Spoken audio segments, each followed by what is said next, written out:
There, nice to meet you on this channel.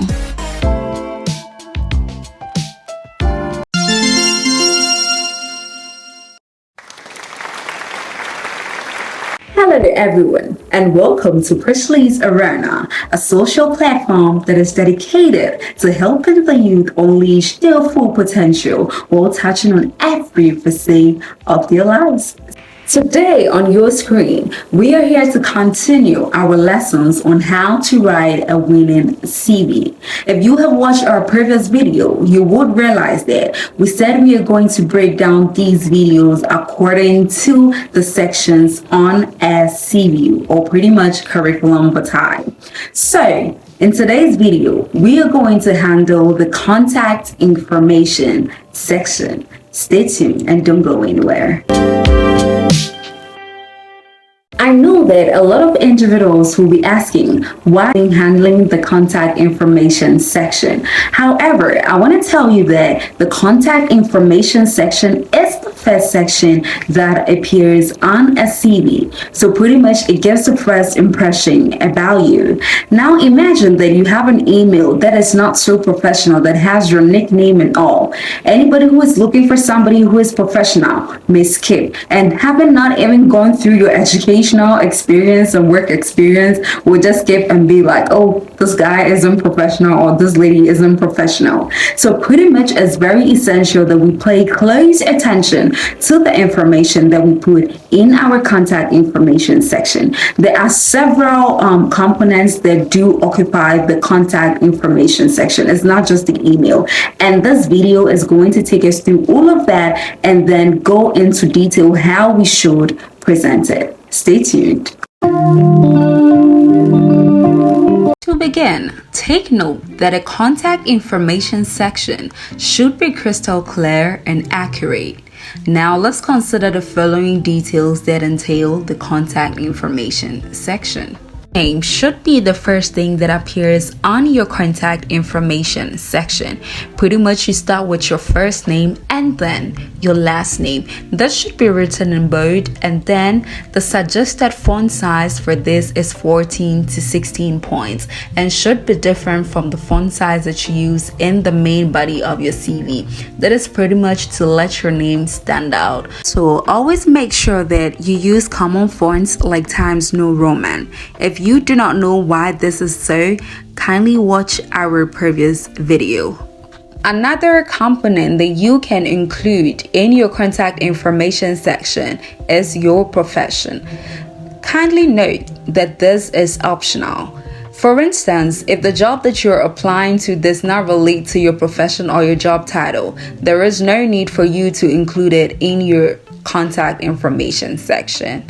Some people include it just to showcase their expertise and all in their field, or let's say if the job that they're applying to directly relates to their job title or their occupation or profession. Next thing that you should include in your contact information section is your address. Try to make sure that you use an address that has a physical location and avoid things like post office box.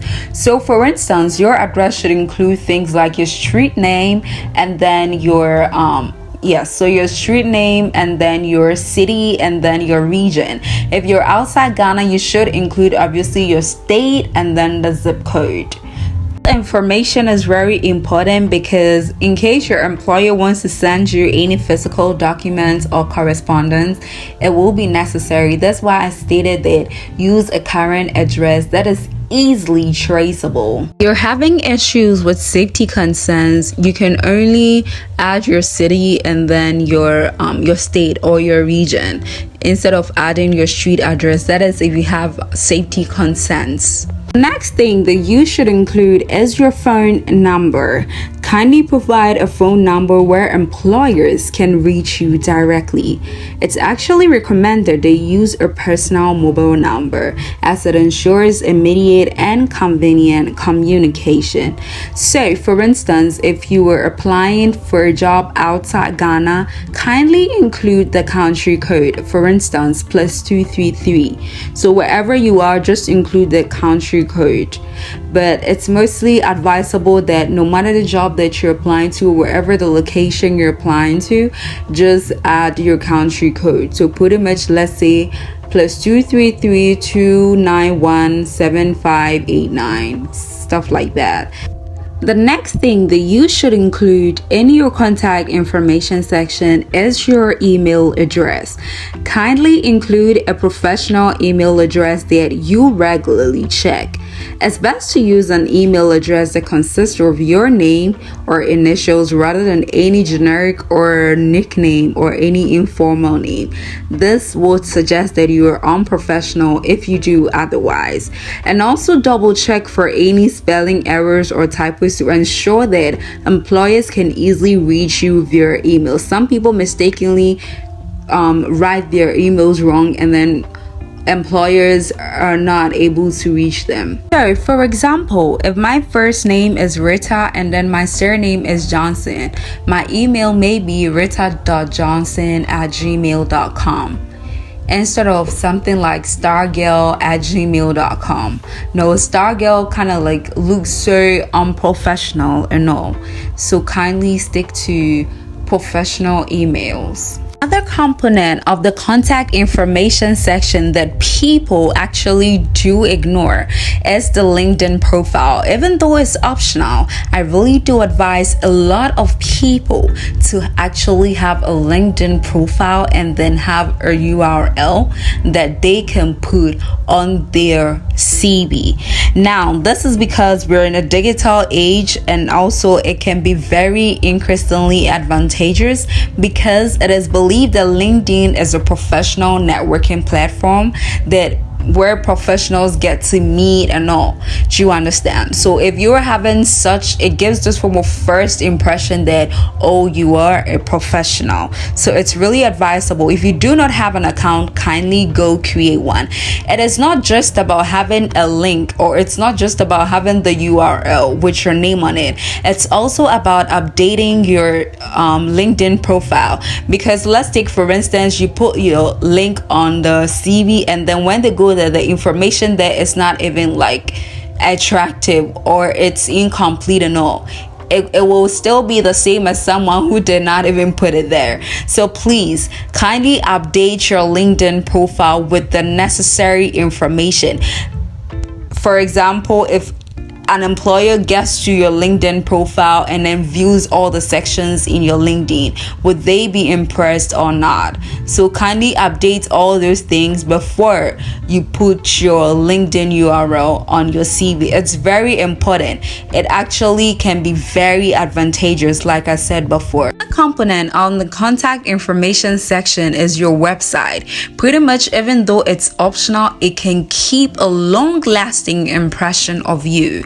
So you do not need to pay millions and billions of cities or dollars to be able to get a personal website. There are free websites online, or there are free sites online where you can easily create your own personal website. So pretty much this website will be a personalized one where you have personal information about you, pretty much the information on your CV and more. So if you put your website link on your CV, the person just clicks on it and then sees, wow, this is very good. So that is one key tip that I learned from a friend some time back.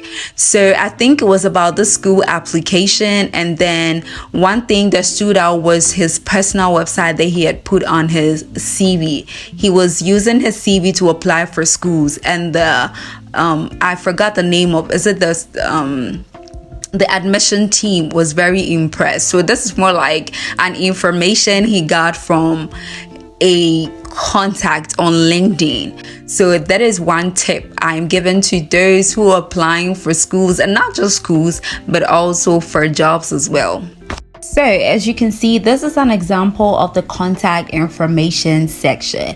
Now there are several templates online that you can use to pretty much, this is one of the templates. It can, like, the way it's presented. However, it just should follow the same as it has been done. So the first name, which is Stella Amankwa, you realize that the first name and the surname is bolded. So pretty much the full name is bolded, and then the font size is font size 14. Then the rest of it, which is the address, the phone number, the email, and then the LinkedIn profile, is all in font size 12, all in Times New Roman. So that's it. So this is an example that has the website of the applicant on there. So as you can see, johndoeportfolio.com. So pretty much, for example, if you are applying for a job that is related to maybe artwork, I'm just giving an example, right? Or let's say related to media stuff. So if you have your website on there or your portfolio, they just click on it and then they see your artworks and all. I hope we understand. So it doesn't only apply to artworks.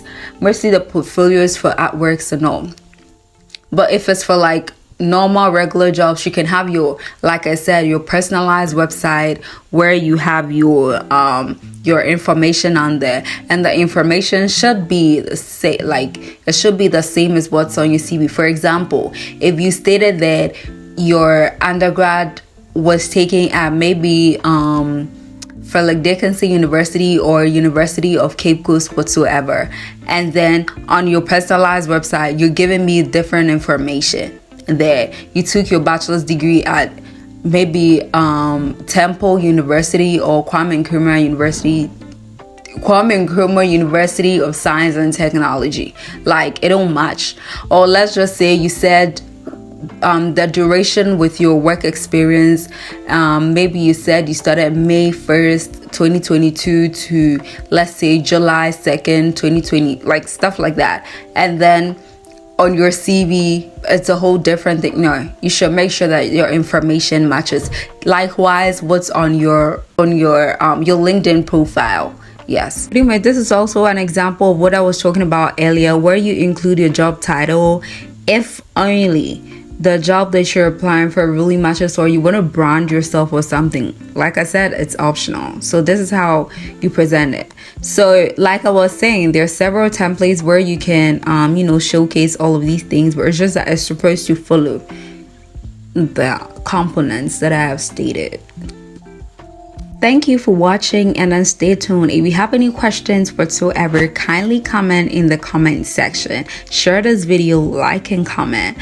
The next video will be on the summary profile, which is the next section that appears on a CV. Stay tuned.